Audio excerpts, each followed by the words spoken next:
అదొక అందాల పోటీ. ప్రపంచవ్యాప్తంగా అమ్మాయిలు పోటీ పడ్డారు. వందల మంది బ్యూటీలు మనసు దోశారు. వారందరిలో టాప్ 10 ఫైనలిస్టులో ఒకరు నిలిచారు.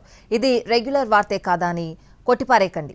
ఆ అందగత్తె అసలు మనిషే కాదు, కృత్రిమ మీద సృష్టించిన డిజిటల్ భామ. ఆమె రూపం డిజిటల్లో చెక్కిన శిల్పం. ఆమె సౌకుమార్యం గ్రాఫికల్ మాయాజాలం. ఆమె స్వరం టెలిఫోన్ తరంగం. అచ్చరు అందే ఆ రూపు కృత్రిమ మేధ సృష్టి. రాసులు పోసిన ఆ లావణ్యం మనిషి మేధో సంపత్తి. జరా శతావరి మనిషి కాదు, మనిషి సృష్టించిన సౌందర్యవతి. ఆర్టిఫిషియల్ ఇంటెలిజెన్స్ అందాల పోటీలో టాప్ 10 ఫైనలిస్టులో ఒకరిగా నిలిచిన రూపవతి. ఇండియా సృష్టించిన ఈ డిజిటల్ భామ అంతర్జాతీయంగా అందరి చూపుల్ని తనవైపు తిప్పుకుంది. ఏఐ మాయతో పుట్టుకొచ్చిన అందాల భామలు కొద్ది రోజులుగా నెట్టింట్లో సందడి చేస్తున్నారు.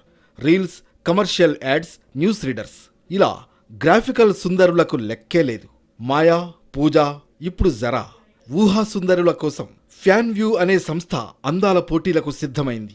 మిస్ ఇండియా, మిస్ వరల్డ్ వంటి పోటీల్లాగే ఉంటాయి. అన్ని రకాలుగా క్వశ్చన్ చేసిన తర్వాతే మిస్ ఏఐ టైటిల్ ఇస్తారు. ప్రపంచంలోనే ఈ తరహా పోటీ జరగడం ఇదే ఫస్ట్ టైం. మొట్టమొదటి మిస్ ఏఐ పోటీల్లో ప్రపంచవ్యాప్తంగా 1500 మంది డిజిటల్ మోడల్స్, ఇన్ఫ్లుయెన్సర్లు పోటీ పడ్డారు.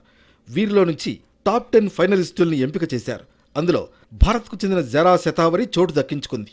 ఈ భామల లుక్స్, ఉపయోగించిన టెక్నాలజీ, సోషల్ మీడియాలో చూపుతున్న ప్రభావం వంటి అంశాలను పరిగణనలోకి తీసుకుని ఎంపిక చేస్తున్నారు.